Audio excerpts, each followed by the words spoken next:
Now at 9, Pittsburgh is going red as the town prepares for Pitt State's first game of the season. Plus, how the city of Fort Scott, Kansas is dealing with water issues. And the Newton County Sheriff's Office has a new tool to protect the community. The 4 states' most watched news starts now. Thank you for joining us tonight. I'm Tanya Bach. Warming up for the first football game of the season happening tomorrow. Pittsburgh hosted Paint the Town Red today. KOAM's Fernanda Silva has the story. Just a couple of weeks ago, with the release of the movie Barbie, the trend was wearing pink. Now, everybody is wearing red, at least in Pittsburgh. Since it's current with the film and everything, we thought it would be fun. And since our theme for Paint the Town Red was Lights, Camera, Gus, we thought it was a good partnership together. G&B Bank, where Bryce Anderson's the vice president, is one of the more than 20 businesses that joined the contest. Half of the money raised with the participation fee will offer scholarships to 2 Pitt State students who graduated from local high schools. The real estate agency where Don Arender works also joined the celebration. While they displayed their pride all year long in their business decoration inside, Don's Heritage Realtors put some colors out for Paint the Town Red. Local community and Pittsburgh State are intimately intertwined. The success of the university and the success of the business community are tied together. Pitt State's red runs in Don's family's blood. He, his dad, his wife, and one of his kids graduated from the university. 2 of his daughters are current students there. For Don, painting the city red means belonging. I think they feel like they're home. They see that the university and the community are one and the same, and that they can go off campus and still feel as comfortable as if they were still on the Pitt State campus. When our businesses are decorated and people are out and about during the week and they see all the pride of Gorilla Nation throughout, I can imagine it's exciting for our students and our players. It's energizing. Not only local business, but also some organizations within campus rolled out the red carpet for some school spirit. And we have some community judges who come to our campus and judge those, as well as some student organizations who participate. So not only is Paint the Town Red active in our downtown businesses and across our town, but also here on campus. With an old tradition, Pittsburgh is ready for another opening night of the football season. In Pittsburgh, Fernanda Silva, KOAM News. There's still more action to go. You can vote for the community favorite on the Pittsburgh Chamber of Commerce website until noon tomorrow. Well, folks also got into the gorilla spirit with a downtown block party and pep rally between 4th and 6th Streets. It featured live music from the Pride of the Plains Marching Band, games, food, and a kids' fun run with Gus, among other activities.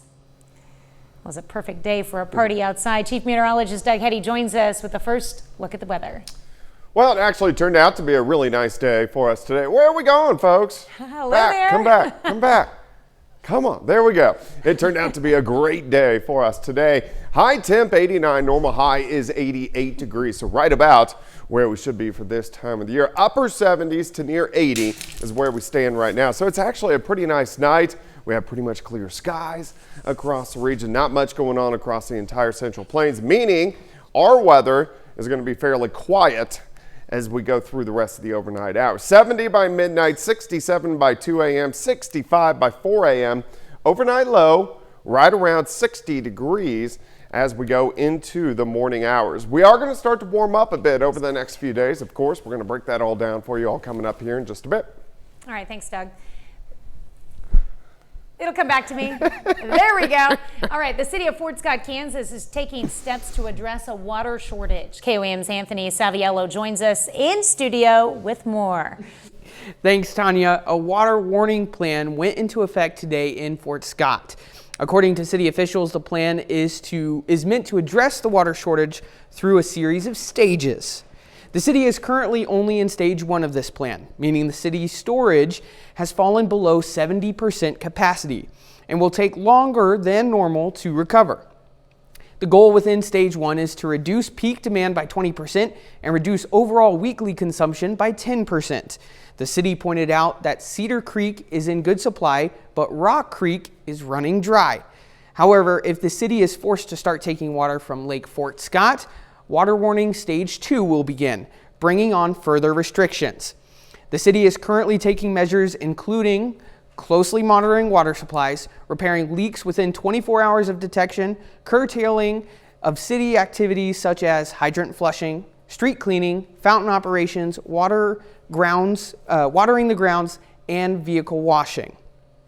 The city has asked residents to make efficient use of indoor water and restrict outdoor water use to before 10 a.m. and after 9 p.m. Residents have also been asked to limit non-essential water usage such as washing vehicles and filling swimming pools. Officials finished their statement with, quote, "We are in a drought situation that must be taken seriously, and the city of Fort Scott will do whatever possible to maintain good levels of water for the citizens. Please help us by following the restrictions that have been imposed," end quote. City officials have encouraged anyone with questions to reach out. Tanya, back to you. All right, thanks, Anthony. The Newton County Sheriff's Office today unveiled a new piece of equipment, a Linco Bearcat tactical vehicle. It'll be used by the Newton County Special Response Team. This new vehicle has a turret, a battering ram, and is heavily armored. It'll mostly be used for drug search warrants, hostage situations, and felon arrest warrants. It will serve all of our purposes well that we do in Newton County. We do probably 12 to 15 situations a year that we need a vehicle like this for. So it was definitely time we upgraded to get what we have here. The new vehicle costs $287,000. It's being paid for through the Sheriff's Office's equipment budget and should be paid off within 2 years. The Alliance of Southwest Missouri has a new space to call home. The new headquarters is located at 1901 South Pearl Avenue in Joplin and boasts over 26,000 square feet situated in the heart of the city. In addition to the building, the property includes a park with playground equipment and a large paved parking lot. Two features currently lacking from the Alliance's space at 1601 South Wall Avenue. What I love too is it's not just the Alliance's building. You know, already God's Resort is wanting to utilize the facility, and there'll be other nonprofits that'll have access to this building because we're all about working together to better serve kids and families of Southwest Missouri. And so that's on the docket, is to see who needs access for their programming. This property includes the former South Joplin Christian Church, which was built in 1916. Coming up, making saving lives more accessible. The life-saving nasal spray that can reverse an opioid overdose will now be available at pharmacies nationwide without a prescription. I'm Brian Yennis in New York City. I'll have that story coming up. In a move to combat the opioid crisis in America, the life-saving nasal spray naloxone, also known as Narcan, will be available to purchase over the counter. Fox News correspondent Brian Lennis has the story. This is an epidemic. This is an emergency. For the first time ever, over-the-counter naloxone, or Narcan, is being shipped out to pharmacies nationwide. The life-saving nasal spray quickly reverses the effects of opioid overdoses, including fentanyl. Narcan will be placed openly on shelves in pharmacies as soon as this weekend. The box of 2 will sell for $45. CVS and Walmart selling it both in stores and online. Walgreens and Rite Aid will have it available in early September. Some pharmacies getting ahead by releasing videos on how to administer the spray during an overdose. Put it into their nose and press the button. Advocates of this say people will be able to buy the spray without feeling judged. The stigma of folks not wanting to go ask their physician for a prescription or even to go ask a pharmacist behind the counter for Narcan is a big deal. In 2022, there were a record 109,000 overdoses nationwide. 68% of those were primarily fentanyl poisonings. But while Narcan saves lives, advocates admit there are some concerns with this expanded access. The downside is that there's this indirect permission that people can use and they think they're going to be safe because it's available. And that I can't die now because my mom has Narcan, or my mom said she would do it if she finds me, or my friends will do it. Over-the-counter Narcan is not covered by most private insurance, but prescribed Narcan is. It is also widely available and free through many community and state programs. In New York City, Brian Yennis, Fox News. A new drug is showing promise at treating one of the major issues caused by Alzheimer's. Scientists at MIT say the new A11 molecule reduces inflammation in trials on human cells and significantly improves cognition in mice.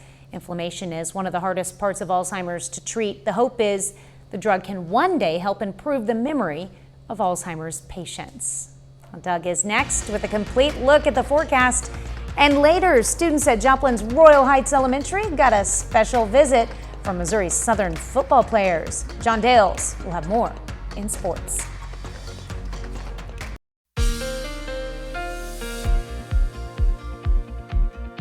Well, it turned out to be a nice Wednesday for us today. Temperatures fantastic across the region. Upper 80s to near 90, which is pretty close to where we should be for this time of the year. And it looks like we're going to see pretty good temperatures once again as we go through the next few days. Allergies have been up there though. If we look at our allergy outlook on a scale of 1 to 10, today's a 10, tomorrow's an 11 out of 12. And the main allergy is ragweed. So if you are an allergy sufferer, you are going to be suffering as we go through the next several days. Nice shot. Indigo Sky Casino and Resort just southwest of Seneca, Missouri. Look at our temps, pretty consistent over the past couple days. Near 90 yesterday, official high today, 89, so very consistent. But we are going to start to increase the heat a bit by the time we head into the holiday weekend. 75 in Stockton, 76 in Anderson, Veneta, 77. We have Pittsburgh sitting at 77 degrees, and our humidity is pretty good. Look at our dew points, upper 50s to near 60 degrees. So the way it feels to you outside in that pleasant to not bad range, that's where we're going to sit as we go through the next couple days. 76 right now, visibility is good. Winds are light, northeasterly at about 3 miles per hour. Clear skies, had a few little cumulus clouds kind of rotating through earlier today, but look at the entire Central Plains. Nothing is going on. This is pretty much our weather as we go through the next few days. Here's what's left over of what once was Hurricane Idola moving up into parts of Georgia, South Carolina. It actually did make landfall this morning as a very strong Category 3, but at one point in time was a Category 4. So the main circulation moving right over Charleston, South Carolina, but of course is going to head back out to sea. For us, pretty quiet. We drop back near 60 as we go through the overnight hours. By the noon hour, lower 80s.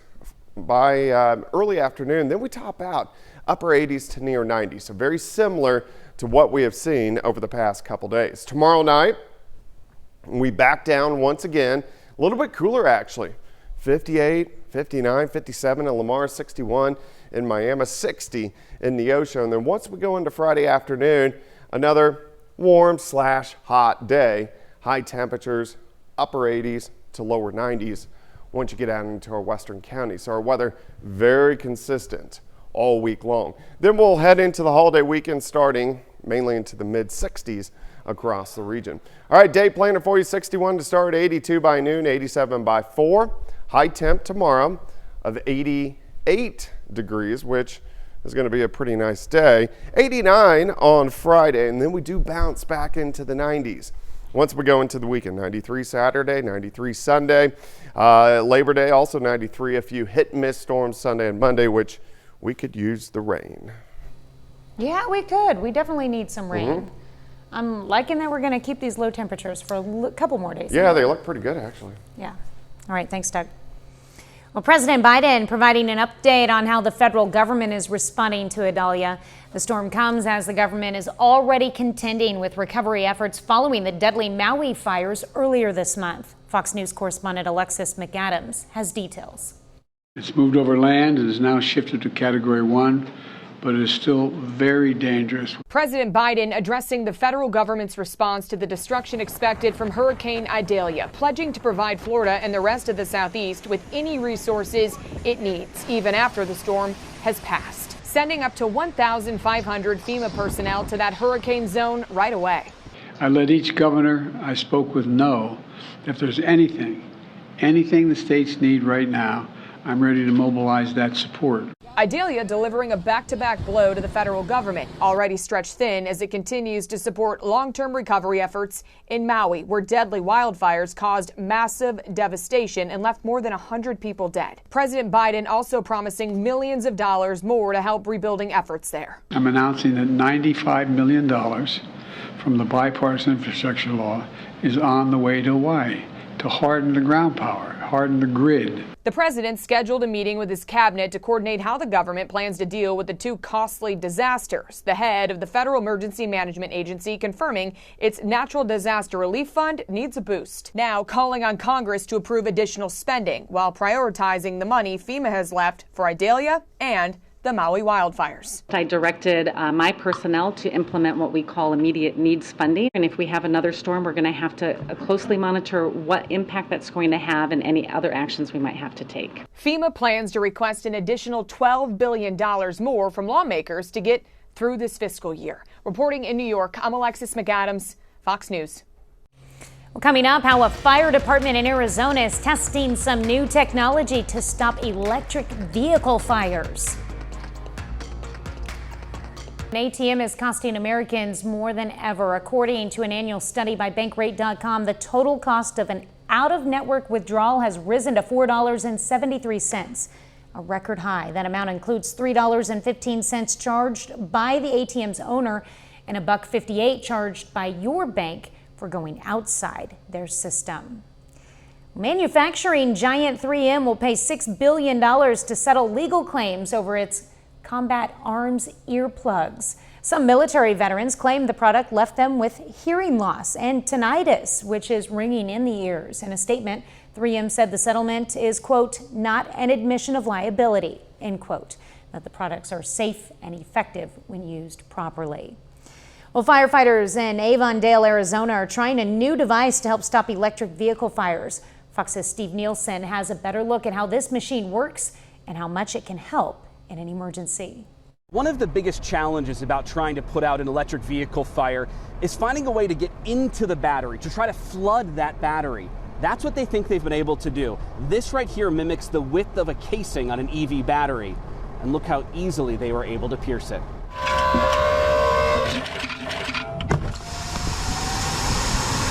Look right through it, and it's pretty amazing. Avondale Fire Battalion Chief Gary Sillers excited about what this means for electric vehicle fires. They're very difficult to put out. Arizona-based Velocity Fire Equipment says this box is called the BEST system, or Battery Extinguishing System Technology. Using this junk car, Avondale trained on it Tuesday morning.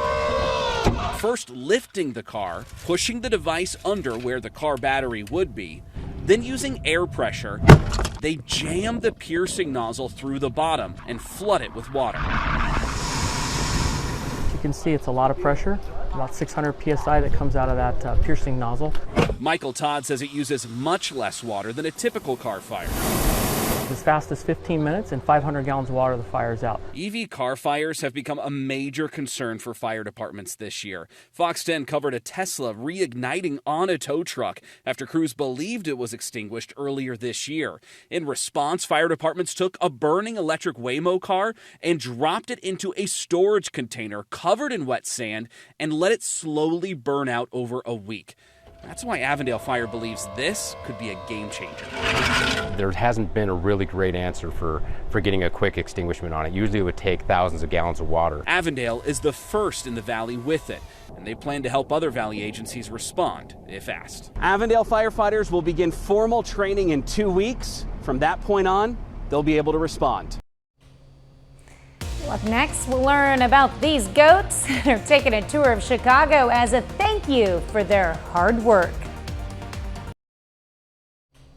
The city of Chicago showed its appreciation for a group of goats. The goats are owned by the utility company ComEd. The company uses them to clear brush near power lines at Matheson State Park. And this year, they cleared more than 7 acres. So they got a tour of the Windy City and plenty of pets as a thank you. That's nice. ComEd has been using the goats to prevent outages caused by overgrown vegetation since 2019. 30 more minutes of news, weather, and sports is coming your way. Missouri lawmaker is pushing for exceptions to the state's near total abortion ban. After 45 years, a legendary doctor in Joplin is retiring. I'm Amber Jenkins. A Republican wants exceptions to the state's near total abortion ban. Jamie Corley of St. Louis filed constitutional amendments today to allow abortions in cases of rape, incest, and fetal abnormalities. Another option would allow abortions until fetal viability, though it's unclear when a fetus would be considered viable under the proposal. Currently, Missouri bans almost all abortions. The only exception is for medical emergencies. Beloved Joplin pediatrician is saying goodbye after 45 years. KOAM's Amber Jenkins talked to Dr. Grody about closing this chapter. Now entering retirement, Dr. Grody reminisces on how his medical career started 45 years ago. Physicians were not available for pediatricians 45 years ago because most people took kids to family practitioners. And I was offered a number of jobs, but this is the one that I chose on. Dr. Grody was not expecting to settle down in Joplin, but developing close relationships with patients made him stay. Old family doctors who actually have relationships with their patients is going to go away. And I enjoy the kids, and a lot of kids I see, one or both of their parents actually came to me as well. Although the name on the sign may fade, his impact on the community will not, especially when it comes to his balloon skills. When I was a kid, nobody wanted to go see the doctor because you're going to get shots in the rear end before you left. But a lot of kids actually try to find a reason to come because they want a balloon animal. A lot of kids, they grow up and they're really scared of the doctor. Like, they just don't want to be there, but I never felt that way coming to his office because he was always understanding. He never made anything scary. Yeah, a dog and a cat was kind of the regular. Yes. He would draw the face on it to make it look like whatever. Exactly. And if it popped, then he'd start all over. But boy, he was full of hot air. He could blow those things up. Reporting in Joplin, Amber Jenkins, KOAM News. And Dr. Grody says he's excited to spend retirement gardening and spending more time with his grandkids. The Neosho County, Kansas Health Department today held discussions on teen dating violence and its impact on mental health. They brought in award-winning speaker and best-selling author Ashley Bendixson to give a presentation on the topic. It was aimed at helping people identify warning signs of abuse and how to prevent it. We know that there's a super high prevalence of these issues, whether it's adults or children experiencing them.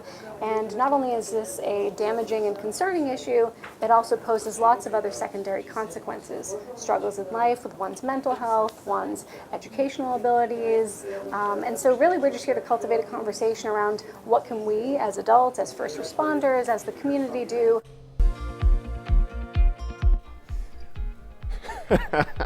Well, it turned out to be a nice day for us today. Temperatures fantastic into the upper 80s to near 90 degrees. Looks pretty good out there for us right now. Nice shot. Indigo Sky Casino and Resort. Indigo is just outside of Seneca, Missouri. All right, look at our temps over the past 36 hours. High temps, very consistent, upper 80s to near 90 yesterday. Also on Monday, and then much of the same for us today. And that's where we're going to stick as we go through the next couple days. 75 Nevada, 73 Neosho, 72 Miami. Pittsburgh is sitting at 77. Here's the good news. Last week we had dew points into lower 80s, which made it feel disgusting outside. Now we're sitting upper 50s to lower 60s. That puts us in that pleasant to not bad range. And that's where we're going to also sit for the next couple days. Currently 76 northerly winds, light, at about 3 miles per hour. Clear skies, nothing going on here. The entire Central Plains clear. And this is going to be our weather as we go through the next couple days. Of course, we have been tracking Idalia, which made landfall early this morning. And then as it tracks over land, begins to weaken. And it's eventually going to push back out towards sea. But still, pretty good rain band, South Carolina into North Carolina, but has greatly weakened over the past 12 hours or so. All right, our temperatures drop back near 60. Later on tonight, we warm into lower 80s by noon. Once we get into the afternoon, most of us upper 80s, 87 in Stockton, Neosho 88, about 91 in Miami, Pittsburgh 87, Parsons up to about 90, Independence, also about 90 degrees. Tomorrow night we'll stop 7 a.m. Friday morning, upper 50s to near 60, so a very comfortable night. And then by Friday afternoon, very similar to what we have seen and what we're going to see tomorrow. High temps, upper 80s to near 90 degrees. Then we back down mid 60s once again as we go into Saturday morning. Day planning for you, 61 to start, 82 by noon, high temp up to 88. We'll be sitting about 87 by 4 p.m. And we are tracking a weak little wave that will try to head a little farther north as we go toward the weekend. We're going to be dry until then, but by Sunday into Monday, which is Labor Day, this weak little upper level wave gets near us and we may get a few random showers in here, but that's really it. Pretty boring as we go through the next few days. 88 tomorrow. Let's go 89 on Friday. 93 all weekend long, Saturday, Sunday, Monday.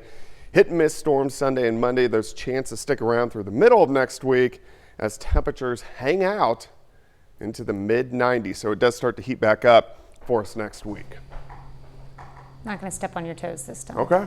You almost did. It had to happen. Yep. All right, thanks, Doug. Well, coming up in sports, this afternoon's Cardinals game comes down to the final pitch. Plus, Missouri Southern football pays a visit to Royal Heights Elementary School in Joplin. John Tales has those stories. All week long, Missouri Southern football has been focused on one thing. Its season opener with the number 6 team in the country, Northwest Missouri State. This afternoon, they get a warm-up for tomorrow's game during lunch and recess at Royal Heights Elementary School. Several Lions players make the visit to hand out free tickets to the game. They get out to meet some of the local kids that'll be cheering them on all season, and they say it's great to notice the interest the Joplin community has in this program. When I first got here, the community wasn't too big with Southern, but I actually seen them now growing and progressing to come to Missouri Southern games. And actually I see small restaurants saying we're closed on Saturdays because we're going to the game. And I was like, that shows how close the community is coming together. The last week has just been so focused on the game, and it's a big game. We're playing a good team, so it's nice to just get your mind off that a little bit and just to go have some fun. I'm from Houston, Texas, a long way away from here, so coming out here, I didn't know much about the area, but it's awesome just to see them getting involved and that they do care about us, because that means a lot to us, and just having people support us, it's a big deal for us, so just knowing that people are behind you definitely makes a difference. Elsewhere, Missouri Southern golfer Trajan McCray has racked up a couple All-American awards this week. He gets named to the Black College Golf Coaches Association All-American team. Now, he's just one of 10 golfers in the country to receive that honor. This comes after McCray has been honored as a GCAA All-America Scholar and was named the MIAA Golfer of the Year this past spring. And we're into week one, past week one, high school football seasons in Missouri and Oklahoma. Kansas schools get started this Friday. One of those is the Fieldkin League Golden Tornado. Now, they're preparing for their season opener on the road at Mulvane. The team dealt with some injuries in the early portions of last season. This year, the Golden Tornadoes aim for a big finish after going 6-4 this previous season. They're looking to build off the success they had, which was their first winning season in 5 years. That's our first goal, is just beat Mulvane and then some long-term. So we just want to win the league. We feel like it's kind of up for taking this year, and we think we got just as good a chance as everybody else in the league, and we want to play every Friday night and then go win that bad boy. During practice, we've been doing good, going full speed. We just not starting to hit today, and it's just been good overall.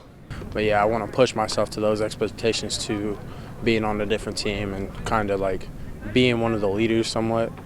And so I want to be a leader for everybody else and stick to not being complacent.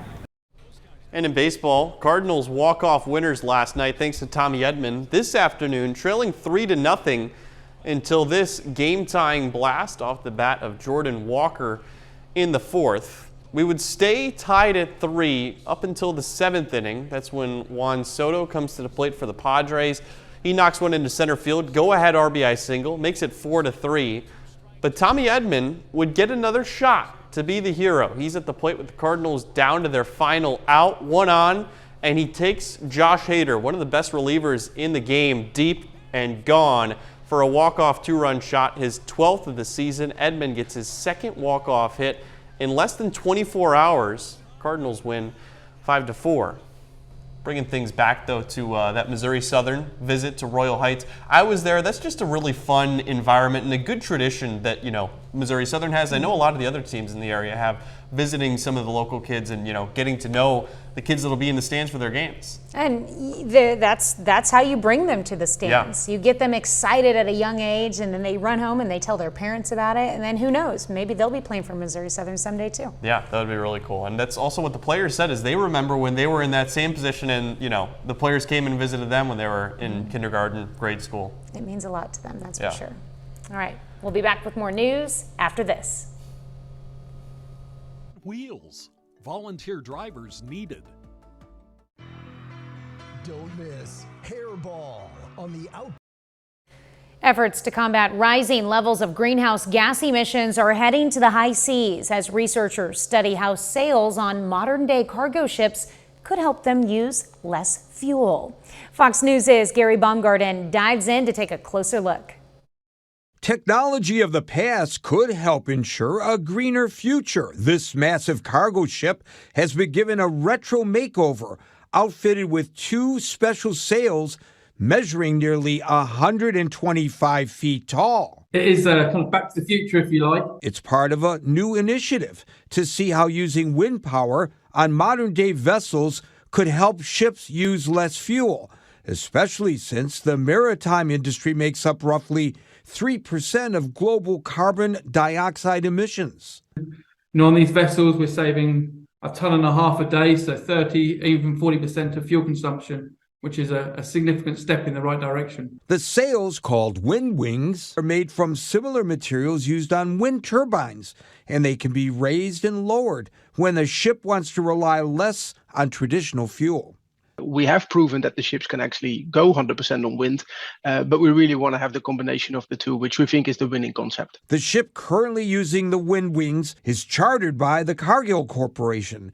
In the future, besides lowering greenhouse gas emissions, officials say the continued use of these sails could also have an effect on shipping routes boats travel on. Normally, we always tend to go from A to B the shortest way. And nowadays, you might actually start having to look at where's the most wind as well. Researchers will continue evaluating how well the current wind wings work in order to improve the design so they can be used on more large ships going forward. Gary Baumgarten, Fox News. Kind of nifty.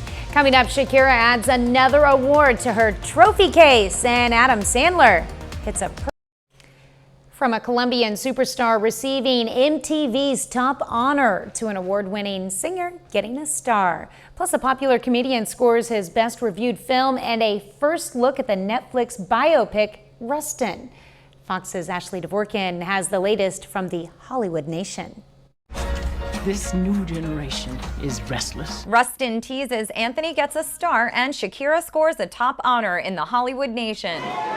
Shakira is adding more hardware to her trophy case. The Colombian global superstar will be honored with the coveted MTV Video Vanguard Award at the 2023 Video Music Awards. In addition, the 4-time Moon Person winner, who received 4 nominations, including Artist of the Year, will take the stage to perform. The ceremony airs live from New Jersey's Prudential Center September 12th.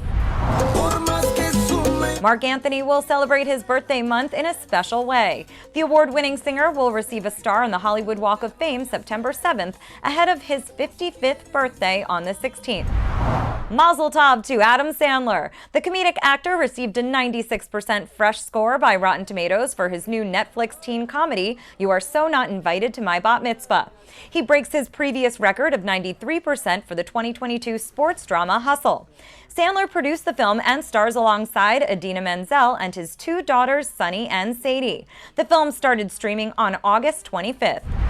We're calling for a peaceful march on Washington. And the life of a trailblazing strategist gets the spotlight in today's First Looks. Netflix released a teaser trailer to Rustin, featuring Coleman Domingo as Bayard Rustin, the gay civil rights activist who organized the 1963 March on Washington. The video was released Monday, which marks the 60th anniversary of the historic event. Chris Rock and Jeffrey Wright also star. The biopic arrives in select theaters November 3rd and begins streaming November 17th. Own your power. In Hollywood, Ashley Dvorkin, Fox News. That's our time for tonight. Thanks for joining us. We leave you with video of a giant panda and her new cub at a Russian zoo. Have a great night and an even better tomorrow.